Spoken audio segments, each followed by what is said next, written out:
Hey, good morning, everybody. It's Hammer. Today is Friday, February 2nd, 2024. Happy Groundhog Day. That's correct, my man. Puxatawny Phil up there in Pennsylvania. Oh, I picked the wrong screen. Hold on a minute. Let me refresh this entire screen. This one. All right, there we go. My friend Punxsutawney Phil over here declared an early spring.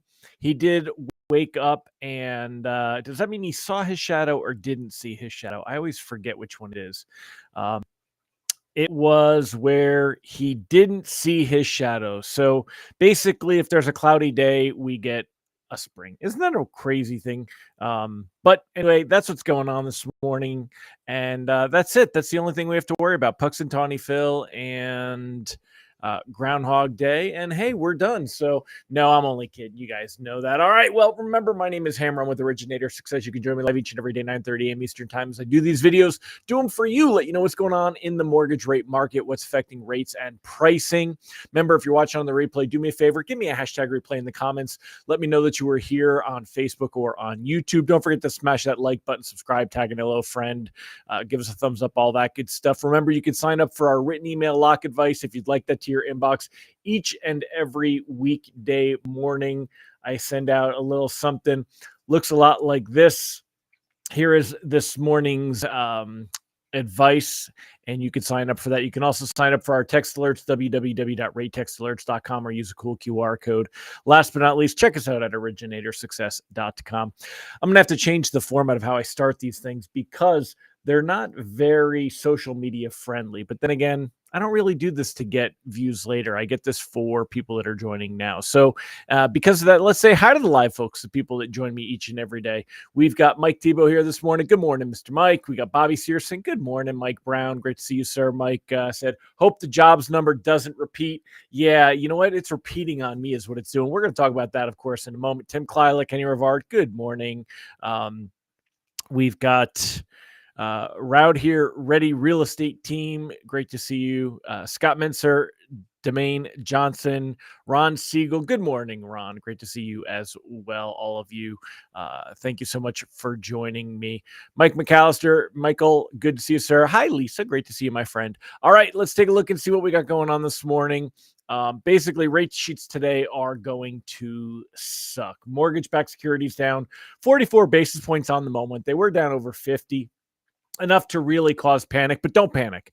Don't panic. The rate sheets this morning losing ground, but this too shall pass. In fact, if you take a look, 99.94 puts us very close to where we actually ended the week last week at 99.77, started this week at 99.98. And that basically just washes out some of that, the improved pricing we've seen over the last couple of days. It's going to wipe that out. So it takes us from 6 5/8 back to 6 7/8. Basically, we're going to lose that pricing today, but we knew that was a possibility. I certainly knew it was a possibility. Didn't think it was as bad as it would be as bad as it is today. But we'll get it back. It will come back. So let's go a little bit deeper. Let's talk about it. So reprice risk on the day is low. Mortgage bonds have taken it on the chin really hard this morning, 100% because of the jobs data. In fact, let me zoom in on this and we'll take a deeper look. You can see that it was a giant line right here at 8:30 a.m. Look at this at 8:20, 8:30, boom, right? So we went from, okay, it could be bad, maybe it'll be a little bad, to, it was bad.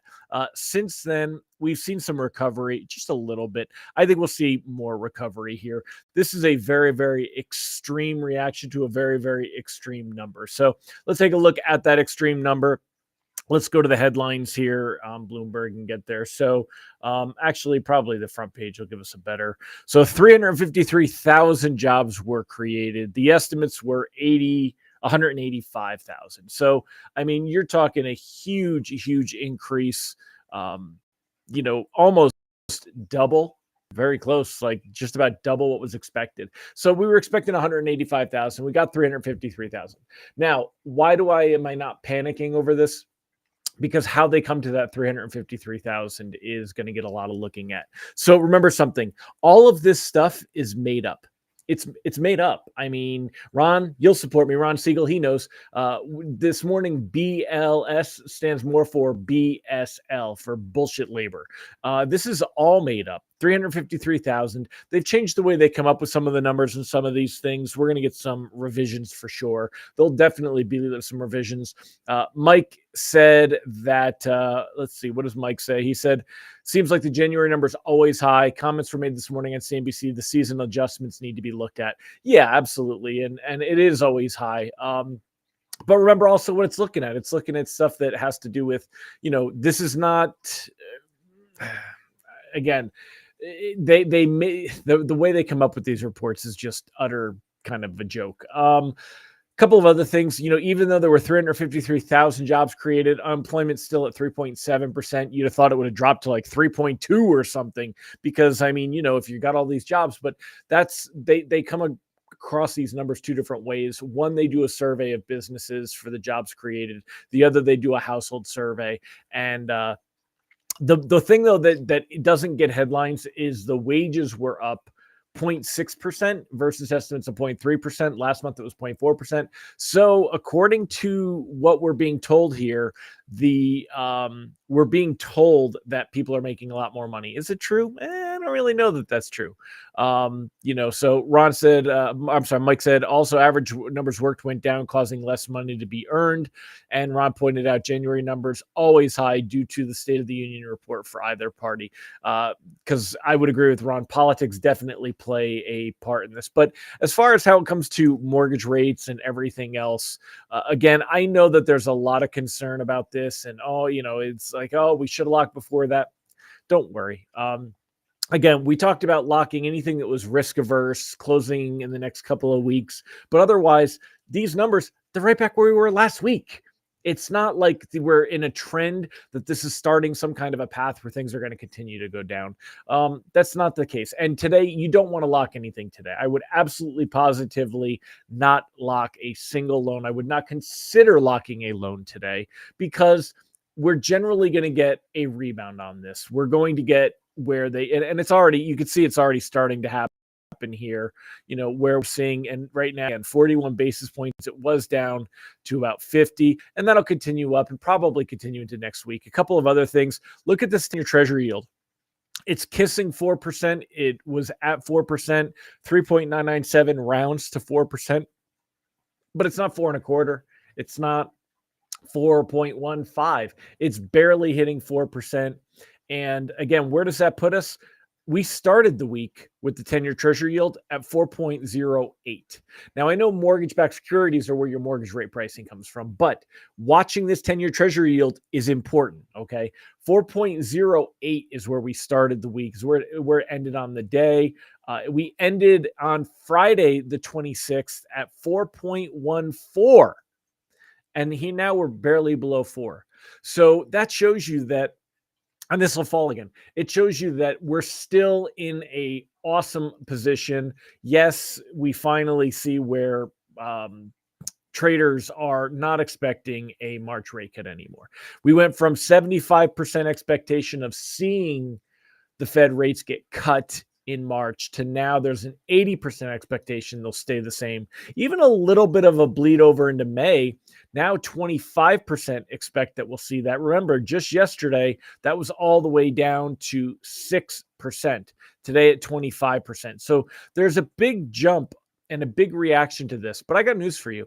There's a lot of rumor that Powell has access where he can get this labor market data at least a couple of days early. And I've heard this from a couple different places, and I believe it. I think that a lot of the hints he was dropping at the meeting on Wednesday at his press conference, I think that had to do with this labor report. But we've got a lot of things that are coming up from here, which is why I'm not panicked.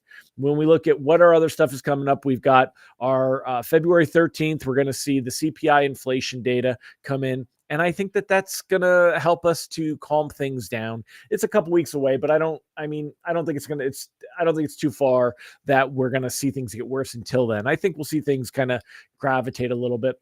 Of course, March 8th, as Ron pointed out yesterday, March 8th is the next labor market report, and it's before the next Fed meeting. We've got two CPI inflation reports. We've got two Labor Day Fridays, if you will, and jobs data Fridays that are going to happen. We're not in a position that we have to really worry about rates going up. Rates are still going to hold or come down. Again, even looking at, say, Mortgage News Daily as a reference point, yesterday was a wonderful, wonderful day to lock up those risk-averse files. But we recovered within a week. We had rebounded all this, and it wasn't on any real big hoorah, right? I mean, we didn't see on the 31st when we had the Fed meeting, we didn't see like that big drop. It was the next day that things continued to get better. And we'll see that rebound. That's my take on it. Ron said, if there's one thing you can guarantee, the markets will always overreact. Absolutely agree with you, Ron. Who else agrees with Ron? Let me know in the comments if you guys agree with Ron that the markets have overreacted today and that we will see some recovery. I think that will end the day. I think the 10-year is going to be around 3.96, maybe. Mortgage bonds continuing to improve as we speak, minus 38 basis points. I think we'll end the day around minus 20. The good news, like I said, I don't think we were going to see a big sell-off from this. It's all politics. The next jobs report is March 8th. The State of the Union is March 7th. Is that a coincidence? Yeah, I'm with you. I get it. Especially when they're pushing hard on the economy right now, trying to make it a something they can pin their hat on and have some good stuff on. Good morning, Mr. Mike Morano. Robert said, like a child. Like a child. I don't quite know what that means. I don't know where it applied to on one of the things I was rambling about, but I do agree with the whole thing. Anusha said, unnecessary spiking volatility. Yeah, and I agree. I think we'll continue to improve as the day goes on. That's why my advice continues to float. Hey, Bill Stevens. I could do that, by the way. I know you always like do that in your emoji. Can you do that? Like, I don't know if I can do it left-handed. Never. Yeah. Up. Yep. I can do it. Look at that. Oh, ta-da! I can do that. Boom. Two-handed. It takes me a little longer though. But anyway, yeah. So, peace and prosperity. As far as Fridays go, today we're just going to get through the day, not worry about all this stuff. Next week, we'll see things continue to improve again. Let's watch that trend. We saw a nice, here it is. We saw a nice roll up and then boom, we lost it today. I think we're going to recover some of this. We'll get back up to where we were over the last couple of days. Oh, Robert, you said reaction to Ron's comment to overreaction. Got it. The markets overreact like a child. Yeah. And I think they're just trying to get ahead and get all it's all micro trades, if you will. So anyway, looking at this, I'm not too worried. I think we'll be in a good position. Rate sheets are, again, they're going to get hit today, but they'll recover. Kenny said, our part-time jobs included in the added jobs. I know if you have gotten part-time jobs to make ends meet.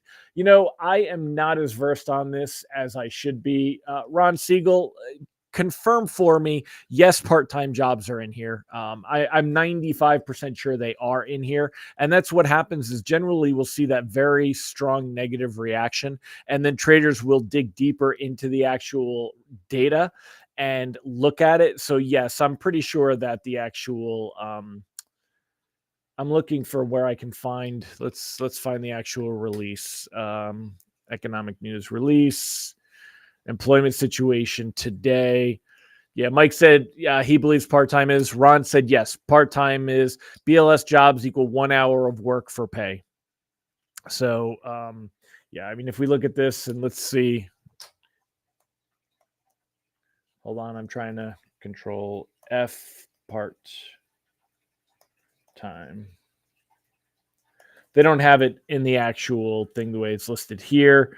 We'd have to pull the PDF version of the release.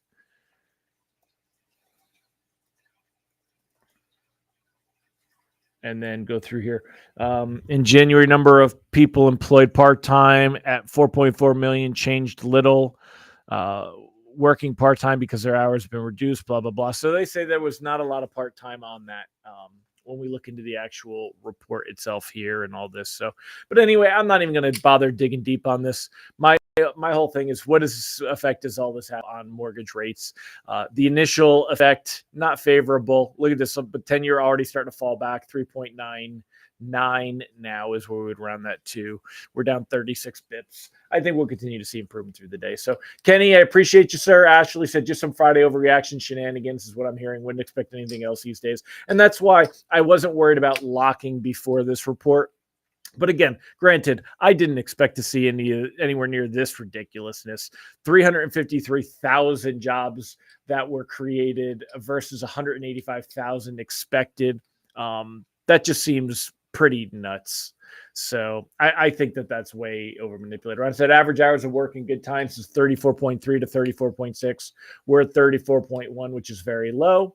And job seekers want more hours per ZipRecruiter. So that's some good stuff, Ron. Definitely some good stuff. So yeah, I mean, it's, here you go. They've got the nice takeaways right here as far as on Bloomberg. So surprise report with a blowout, 353 jobs added in January, higher than all economist estimates. Revisions to November, December also added more jobs, most of that from December, which sent that month's gains to 333,000. In short, very strong headline number, took markets and analysts by surprise. Few signs of weakness, mostly in a reduction in hours worked and in an increase in people working part-time for economic reasons. So those are the things we just talked about here. Gains were broad-based across sectors, led by professional and business services. Nearly all sectors except mining and gas extraction saw additional jobs. Wages skyrocketed. This one tends to get more of a concern because this is inflationary. If people have more money, they spend more money.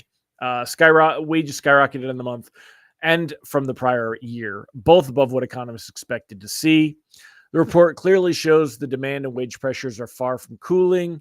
Treasuries tumbled after the hot jobs figure, with traders sharply trimming bets on a May Fed rate cut.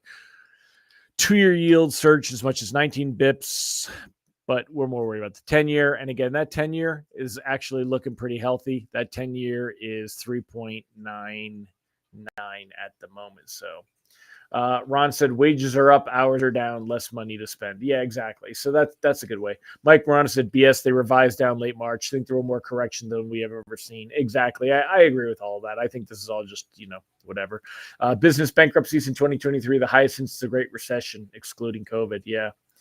Yeah. So there's a lot of tricks and stuff being played on this one. But anyway, my advice remains the same. Float. Don't worry about it. We'll get through this one. And I think next week we'll see things improving in a little bit. So again, today rate sheets are going to be worse. Loans that are closing in, a month from now, I don't think today's going to matter to them. They matter today if you were locking today, but it's not going to matter for loans that close a month from now or 3 weeks from now. Again, I think we're going to see bonds and rates return to previous levels by the time we get to the next CPI report. So, all right, my friends, well, have a fantastic weekend. I'm going away with my wife to the Mast Farm in where is that? Banner Elk, North Carolina. We've been there before, so we're going to go have a good time. I'm going to relax. I'll be leaving this afternoon. I hope you guys find some time, spend time with your significant others, love your family, love on your friends. Have a great weekend, and I will see y'all on Monday. Take care, everybody.